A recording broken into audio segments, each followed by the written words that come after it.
The Nevada Guard celebrated its second annual Diversity Day on August 6th through the creative efforts of several units from the southern end of the Silver State.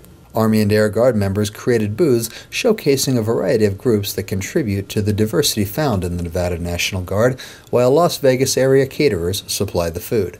The African American booth featured popular soul food selections and information on historical African American units like the Tuskegee Airmen of World War II, who broke barriers in becoming the first African American pilots in the U.S. military. Buffalo Soldier was a nickname Native Americans gave to African American soldiers as a sign of respect for their fighting spirit. We have some food highlights of Italy, Rome, Vatican, and we also have an Army uniform. As you know, the Army is part of our coalition forces overseas. Italian uniform. It has similarities as the type of uniform that they have as far as the Velcro, their name, the unit, and the citations. The Leaning Tower of Pisa is one of the most interesting places to go and visit. It was started construction in August of 1173, and it's still one of the #1 largest tourism areas to go and visit in Italy. The Chaplain Corps is made up of so many different faith bases, and yet they can put aside their differences and their uniquenesses and come to serve the soldiers' needs first ahead of their own. On this table, you'll see a Christian kit, but different kits are offered to different chaplains to make sure that we serve the needs of all soldiers throughout the Army Chaplain Corps. In this research, we saw kind of the timeline of the integration of the first woman to become a chaplain and the first Muslim, the first Hindu, the first rabbi. I think the greatest life lived is the one that's given away. In 1943, the Army transport Dorchester sunk, and 4 different chaplains of 4 different faith bases decided to take off their life vests, hand them to soldiers that they may live.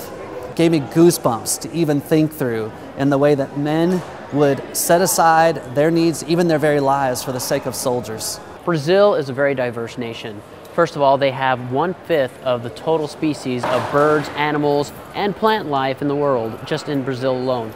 They also are a huge melting pot, just like the United States. You have people coming from all over the world to Brazil, whether they're coming for political reasons or just because they were looking for work.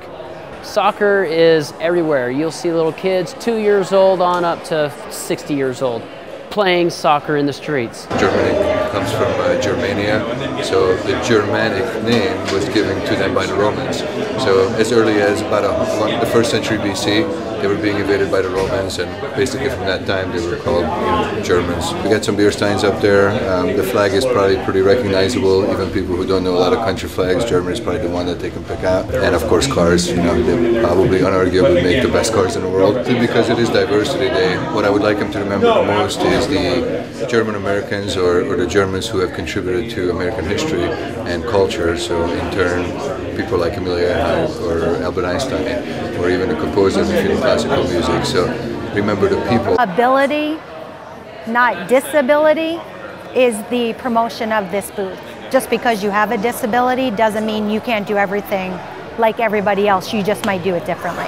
We have a cycle that you can use if you maybe be disabled from the legs down, so you can still ride a bike, but just do it differently. Congresswoman Duckworth, she also is somebody who's still serving in uniform that has prosthetics and is a congresswoman and serving in the Illinois Guard. Most people are familiar with the large, diverse culture of Greece, as well as the Spartans.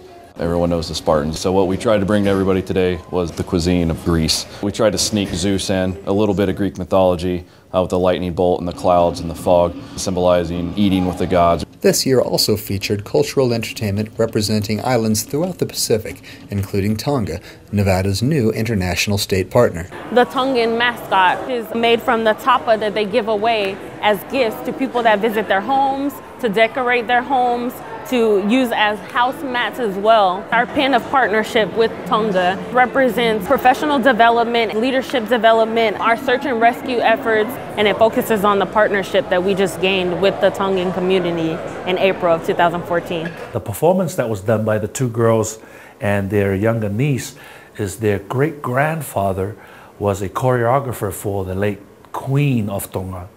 And for them to be a part of this, I think it was so fitting that they represented Tonga itself. And for me personally, it was significant because I have 2 of my adopted daughters who are from Tonga, and their grandmother was here, and they represented the people of Tonga because we didn't have an official representative from Tonga. So they were able to represent their people back in Tonga with grandma also there and with a younger girl who presented the gift to the general.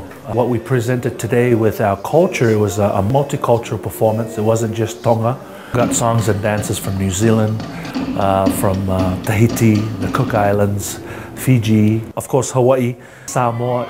Fire dance, it prepares a lot of young men who become warriors. Back in the olden days, it was known as a tooth of death.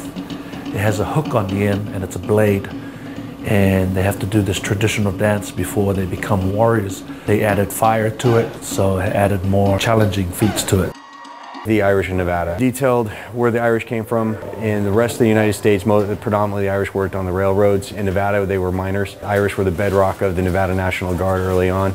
A lot of them joined and hoped to fight for the rights of the Irish immigrants, but a lot of them ended up just being part of the culture of Nevada and a lot of the history of Nevada.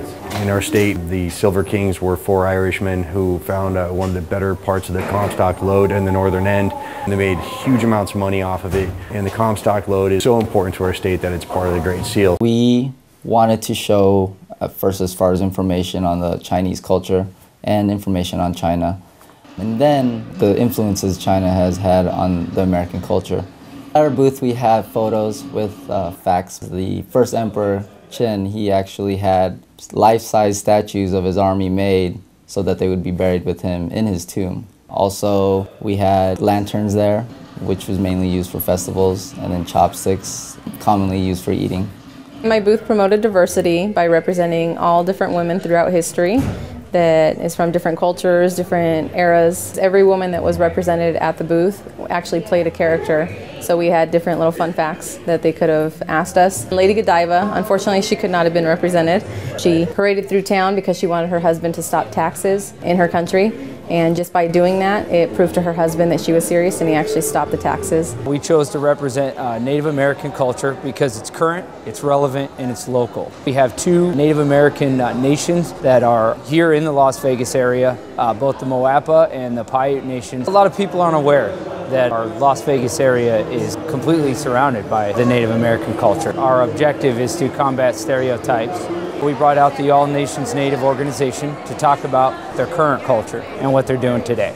The articles that are found in Battleborn magazine that I have displayed today are just about our service members in the state of Nevada, and I feel like it brings the topic of LGBT community home to the Nevada Guard and how it affects us as a community. The balloon arch in my booth, it kind of brings the whole diversity day together, because it took all of us present to bring it together and build it, and everybody had an opinion, everybody was hands-on on how to make it stay and make it a part of my booth. Bringing this community to the table just shows how diverse the military has become.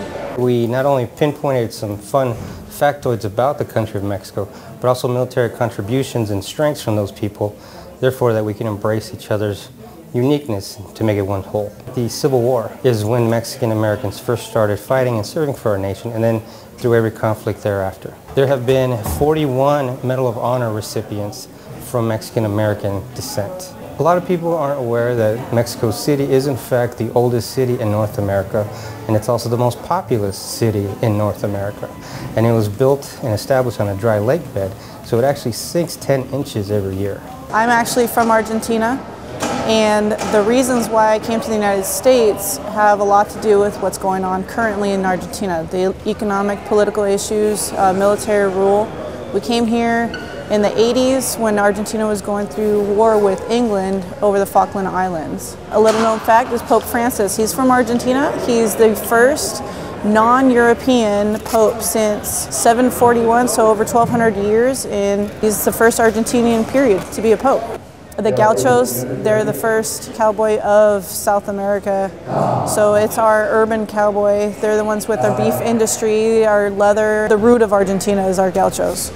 Like any special event, Diversity Day would not have been possible without the active support of senior leadership. In the Nevada Guard, diversity is not only actively supported, it's a strategic priority. Diversity is identifying those differences that we all have. The inclusion part comes from how do we put those differences together? How do we make them work together? It's a recognition and a celebration of who we are, our differences, and to make sure that we look at it from an inclusion standpoint of bringing everybody into existence and letting not just the members of the military and of the community know, but it's really what this country is all about. The key to diversity is inclusion. And so we've got to do it better. We've got to be the best at inclusion to be able to achieve our diversity goals. When you look at diversity, you have to embrace it, because without it, we're not going to ever be able to do our job in the future. As we go forward, everybody has their own uniqueness, and you have to embrace that uniqueness, and you have to include it as part of your makeup and you're part of the DNA of the organization. Reporting for the 106th Public Affairs Detachment, I'm Army Staff Sergeant Shane Klistinsky.